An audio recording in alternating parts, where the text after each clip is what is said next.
नमस्कार दोस्तों, मैं राजेश वर्मा बहुत बहुत स्वागत करता हूं आपका अपने चैनल सोशल अवेयरनेस में।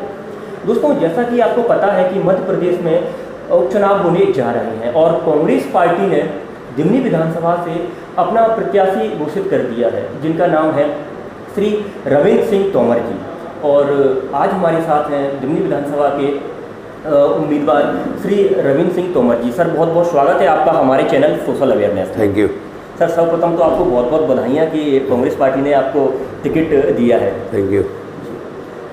सर, मेरा सबसे पहला सवाल तो यही है कि आप थोड़ा अपने बारे में बताइए कि आपने यहाँ तक का सफ़र कैसे तय किया, आपकी शिक्षा कैसी रही और यहाँ तक आपने किन किन चीज़ों को फेस किया और यहाँ तक कैसे आप पहुँचे, यहाँ तक का सफ़र सर संक्षेप में बता दीजिए।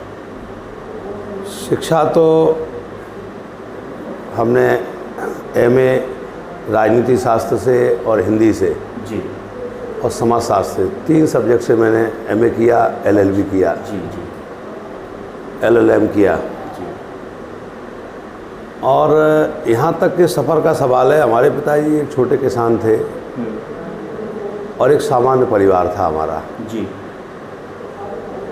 आवश्यकता ही आविष्कार की जननी है। जब हम अपने पिताजी के साथ रहते थे, पढ़ते लिखते थे, तो किसान परिवार में कुछ समस्याएं रहती हैं, आर्थिक समस्याएं भी रहती हैं, उनको फेस करते रहे और फेस करते करते एक संघर्ष करने का मादा तैयार हुआ। जैसे हायर एजुकेशन करने के बाद कुछ सक्षम हुए तो घर से निकले, व्यवहारिक जीवन 1995 में 16 जनवरी को शुरू किया।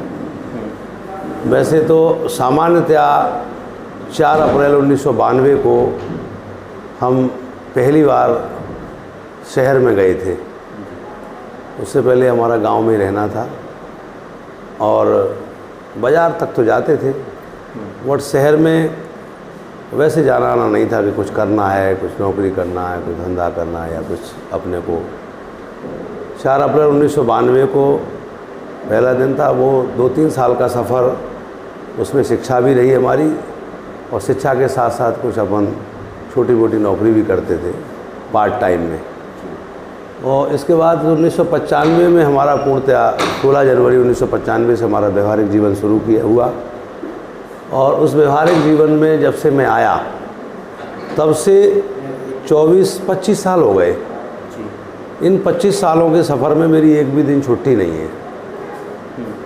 राजनीति में मैं 9 जनवरी 2008 को आया। 2008 पहला दिन था जब मैं मुरैना में इस गरज से प्रवेश हुआ कि मुझे राजनीति करनी है। दिमनी विधानसभा रिजर्व सीट थी। जिस दिन मैंने मुरैना में बीएसपी ज्वाइन की, उसी दिन 2 बजे राष्ट्रपति भवन से एक खबर प्रसारित हुई कि दिमनी भी सामान्य सीट होगी और जो इलेक्शन होगा वो परसिमन के आधार पर होगा। उस समय जो हमारे काफ़ी नियर हैं, आज की डेट में बीएसपी के प्रदेश अध्यक्ष हैं आदरणीय रमाकांत पिप्पल जी, उन्होंने हमें एक सुझाव दिया। पहले मैं लोकसभा का चुनाव लड़ने के लिए तैयारी करके मुरैना आया था 2008 9 जनवरी को, लेकिन जब उन्होंने कहा कि लोकसभा बाद में देखेंगे, पहले अब विधानसभा का चुनाव लड़ लो, क्योंकि विधानसभा में आपका गांव भी है बड़ौसा और हम सब लोग मिलकर के उसको कवर कर लेंगे। मेरी भी समझ में आया, हमने उस कार्य को शुरू कर दिया और 11 जनवरी 2008 को मेरा दिमनी क्षेत्र में प्रवेश हुआ। उससे पहले हमारा केवल अपने घर परिवार तक सीमित था संपर्क और क्षेत्र में हमारा कोई परिचय पहचान नहीं थी। लेकिन जब मैं 11 जनवरी को क्षेत्र में आया तो मैंने लोगों से मिलना जुलना स्टार्ट किया। ये ईश्वर की प्रदत्त माया है कि मैं कहीं से भी निकलता हूँ, कहीं से किसी के पास करता हूँ, तो मैं कोशिश करता हूँ कि कोई व्यक्ति अगर है हमारे संपर्क में आ रहा है, जरा भी हमारे इर्द गिर्द भी आ रहा है, तो हम उससे ज़रूर कुछ बात करना चाहते, मिलना चाहते, राम रहीम करना चाहते, तो उससे थोड़ा अपनत्व बनता है। बिल्कुल अपनत्व बनता है। और वो अपनत्व जो है, इसके पीछे मेरा एक तर्क भी है नौजवानों के लिए कि किसी भी नौजवान को यदि सफल होना है जीवन में, तो बिना मतलब जो है 10-20 लोगों से पर डे मिलना चाहिए। मतलब कुछ ना हो उसका, कोई ये नहीं कि ज़रूरी है कि आप उनसे कोई लाभ उठाना चाहते हैं, ऐसा कोई व्यापारिक उद्देश्य नहीं होना चाहिए हर चीज़ में। सीधा सीधा ये है कि आप जब 4-10 लोगों से बेमतलब भी मिलेंगे और घूमेंगे फिरेंगे तो घूमने फिरने से व्यक्ति के व्यक्तित्व का विकास होता है। ये हमारे अपने छोटे से जीवन का अनुभव है। तो वो हमारी व्यवस्था ईश्वर की दी हुई है, हम उसमें है।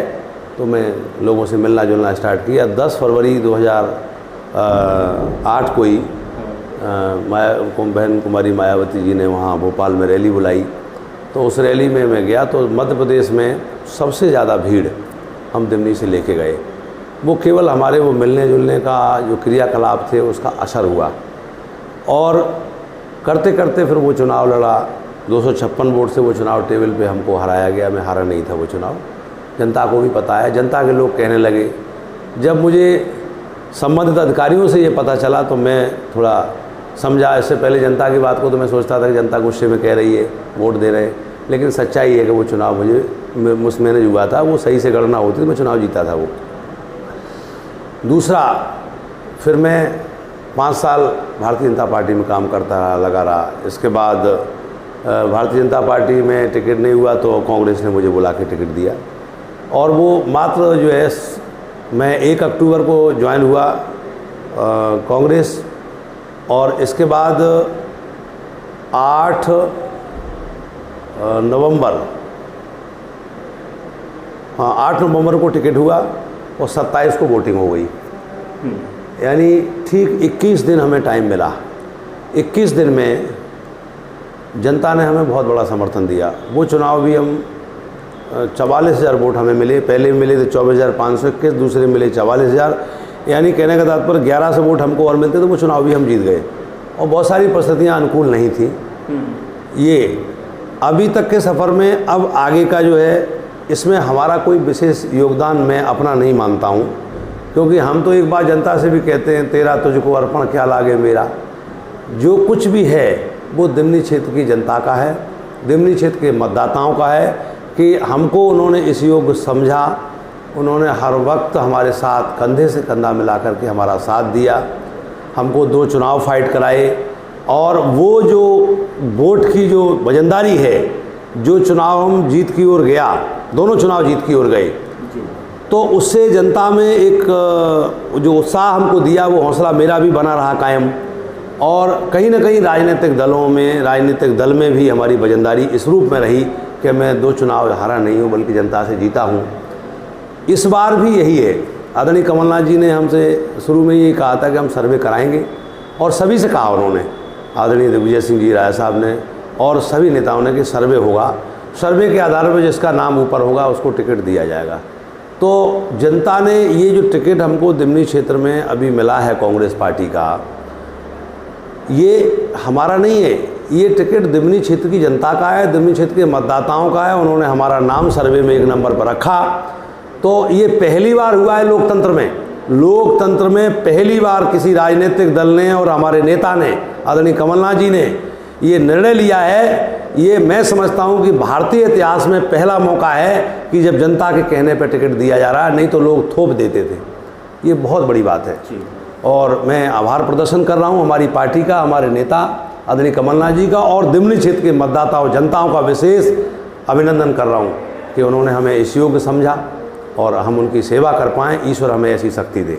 सर, अगर मैं आपसे पूछूं कि आप बीजेपी और बीएसपी और कांग्रेस में क्या बेसिक डिफरेंस है, आपको क्या लगता है किस पार्टी की आइडियोलॉजी आपको ज़्यादा पसंद आई? देखिए, मैं आपको एक चीज़ बता दूं। जी सर। बीएसपी में भी मैं काम कर लिया, बीजेपी में भी कर लिया और कांग्रेस में हूँ जी। अगर बेसिकली हम इस बात को समझ के कहें तो बीएसपी और बीजेपी कैडर बेस है, लेकिन हमारी पार्टी लीडर बेस है। लेकिन मैं मुक्त कंठ से कह सकता हूँ कि लोकतंत्र का असली और पहला गुण है व्यक्तिगत स्वतंत्रता। व्यक्तिगत स्वतंत्रता अगर किसी दल में है और असली लोकतंत्र किसी दल में है तो वो एक पार्टी है केवल कांग्रेस, जिसमें असली लोकतंत्र है जी।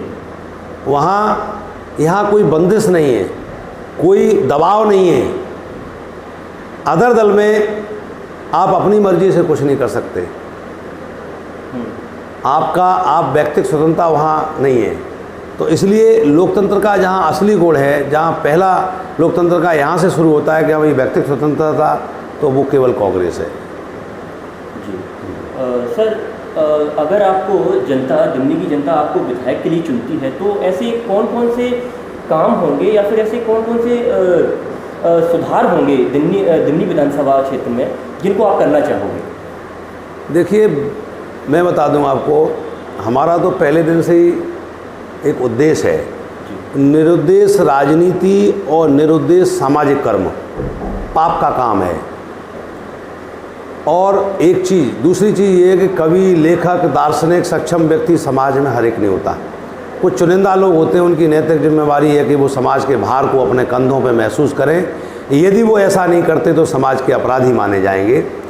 तो मेरा तो शुरू से उद्देश्य है जनसेवा, और पद पे आ जाऊंगा तब भी सेवा करूंगा, और पद पे नहीं हूं तब भी मैं सेवा करता रहा। हर दुख सुख में, हर एक अच्छे बुरे कार्य में मैं जनता के बीच में सतत संपर्क में रहा हूँ। और दिमनी क्षेत्र में, बल्कि पूरे ग्वालियर चंबल में एक परंपरा को जन्म दिया मैंने। एक तो नौजवानों को राजनीति में सबसे ज़्यादा तवज्जो मैंने दी, और नौजवानों को जो सम्मान और स्नेह मैंने दिया, उससे किसी भी जात धर्म का नौजवान हो, वो ये महसूस करता है कि मैं रविंद्र सिंह बड़ौसा का हूँ। रविंद्र सिंह बड़ौसा हमारे आदर्श हैं, आइडियल हैं। ये मैं अपने मुंह से नहीं कह रहा हूँ, उनसे आप पूछेंगे तो वो भी बताएंगे इस चीज़ को। दूसरी बात, मेरा सेवा का उद्देश्य सीधा सीधा ये है कि राजनीति में दो चीज़ें हैं जिनको जनता जिससे बहुत परेशान है। एक तो ये है कि झूठ बोल के राजनीति क्यों, सच बोल के क्यों नहीं। झूठ बोलने से आपका तात्पर्य सर? लोग भ्रमित करते हैं ना पब्लिक को, है कुछ बताएंगे कुछ। अपनी तारीफ में जज्बातों से खेलना ये राजनीति का चरित्र नहीं है। राजनीति का शाब्दिक अर्थ क्या है? राजनीति का शाब्दिक अर्थ है अच्छे लोगों की नीति। अच्छे लोगों की नीति है राजनीति। जज्बातों से खेलना, अगर लोग भावना में हमारे साथ जुड़ गए तो हम उनको कुछ भी बोलें, सच बात का आधार होना चाहिए, तो जनता का भ्रम खत्म होगा। दूसरी बात, जनता अगर आपको जनप्रतिनिधि बना रही है, आपको अपना मुखिया चुन रही है, तो हमारा नैतिक कर्तव्य है कि हम ईमानदारी बरतें। भ्रष्टाचार क्या है? भ्रष्टाचार एक शब्द है, सत्यनिष्ठा। सत्यनिष्ठा भ्रष्टाचार का एक शब्द है। धन का भ्रष्टाचार तो है, लेकिन वाणी से भी तो भ्रष्टाचार हो रहा है। लोग झूठ बोल रहे, सही बात नहीं कह रहे। चुनाव के टाइम पे आएंगे तो इतने बड़े वादे कर जाएंगे, इतनी बड़ी बातें कर जाएंगे कि मतलब जनता को लगेगा कि सब कुछ अभी हो जाएगा, और चुनाव के बाद पता लगा गायब। तो ये अच्छी बात नहीं है सर। और मैं तो एक चीज़ और कहता हूँ, कबीर की एक लाइन है, सांच बराबर तप नहीं है, झूठ बराबर पाप, और जाके हृदय सांच है ताके हृदय आप। जब सब परमात्मा को मानते हैं, भगवान को पूजते हैं, तो फिर सत्य के साथ क्यों नहीं चलते? मैं चाहता हूं कि दिमनी क्षेत्र एक मॉडल के रूप में तैयार हो। हमारी प्राथमिकताएं हैं यहाँ, लोगों को रोजगार मुहैया हो, और रोजगार के लिए हमारे पास पर्याप्त, यहाँ हजारों एकड़ ज़मीन हमारे क्षेत्र में पड़ी हुई है बेकार। चंबल, यमुना, चंबल, क्वारी और आसन, 3 नदियों से घिरा हुआ क्षेत्र है हमारा। 3 नदियों के भूभाग से जो घिरा हुआ हमारा दिमनी क्षेत्र है, उसमें हजारों एकड़ भूमि बेकार पड़ी है। मैं कहूँगा सदन में जाकर के कि वो समतलीकरण हो उसका, गरीब किसानों को ज़मीन भी मिल सकती है और वहाँ उद्योग भी लग सकते हैं, जिससे हजारों लाखों नौजवानों को रोज़गार मिलेगा। और हमारे क्षेत्र के लोग जो गुजरात, महाराष्ट्र, मुंबई, दिल्ली, कर्नाटक, तमाम जगह जाकर के जो नौकरियाँ करते हैं और वहाँ जाकर के अपना जीविकोपार्जन जैसे तैसे करते हैं, घरों से दूर रहते हैं, अपने परिवार, अपने माता पिता की सेवा नहीं कर पाते, वो यहीं रह कर के अपने माता पिता की सेवा करेंगे और रोज़गार भी पाएंगे। जी अच्छा सर, एक और चीज़, आपने जैसे कि बीएसपी से, बीजेपी से आपने पहले भी चुनाव लड़ चुके हो आप, तो अगर ऐसा हुआ कि आपको जनता का आशीर्वाद इस बार ना मिला, तो फिर आपकी क्या प्रतिक्रिया रहेगी, और या फिर आप किस ऊर्जा से फिर आप? देखिए, नेगेटिव विचारधारा कभी किसी व्यक्ति को आगे नहीं बढ़ाती। आप इस बात से आश्वस्त रहिए, पूर्ण आश्वस्त रहिए कि ये टिकट जनता का है जी। और जब टिकट जनता का है तो किसी भी कीमत पे आप विश्वास रखिए। मुरैना की 5 सीटें हैं, ग्वालियर चंबल की 16 सीटें हैं, पूरे मध्य प्रदेश की 27 सीटें हैं। दिमनी सबसे ज़्यादा मतों से चुनाव जीती जाएगी रविंद्र सिंह के नेतृत्व में। ये आज हम आपसे जनता की ताकत के आधार पे और सामने वाले की जमानत जब्त होगी। मैं आज आपसे कह रहा हूँ क्योंकि गद्दारों का स्थान दिमनी की जनता में नहीं है। गद्दारों को कभी दिमनी की जनता स्वीकार नहीं करती है। चंबल घाटी है और चंबल के लोगों ने हमेशा अन्याय का विरोध किया, अन्याय के खिलाफ बगावत की। उसमें एक नहीं, ऐसे 7.5 लाख जो नौजवान आज़ादी आंदोलन में शहीद हुए उनमें 70% जो है चंबल के लोग हैं और उसमें बिस्मिल जैसे वीर सपूत जो हमारे इसी क्षेत्र में जिनकी जन्मभूमि है बरवाई गांव में, वो भी उसमें शामिल है। सर, आप गद्दार जिस बीस पे कह रहे हो, अगर आपको जनता को एक पॉइंट में बताना चाहो तो आप क्या कहोगे? किस चीज़ को लेके आप उनको गद्दार बोल रहे हो, जिनको आप बोल रहे हो, तो क्या उनकी ऐसी? नहीं, गद्दार तो इसलिए है कि 35 करोड़ रुपए में वोट को बेचा है ना, जनता के वोट को। जनता ने इसलिए वोट नहीं दिया था कि आप जाकर के बेचो जी और दूसरी पार्टी में शामिल हो जाओ। सर, ये आप बहुत संगीन आरोप लगा रहे हो सर। नहीं, आरोप नहीं लगा रहा हूँ मैं। मेरा क्या है, जनता का। ये जनता से आप पूछिए। हाँ। जनता का आरोप है। मैं पब्लिक के बीच में रहता हूँ, जाता हूँ, डेली हर गांव में मीटिंग लेता हूँ और लोग कहते हैं कि हम गद्दार को सबक सिखाएंगे, हमारे वोट को बेचा है। जी सर, बहुत बहुत धन्यवाद आपका और इतना समय देने के लिए। और डेफिनेटली उम्मीद करते हैं कि आप अपने जो कामनाएं हैं, जो आपका भविष्य है वो उज्जवल हो। बहुत बहुत धन्यवाद। Thank you.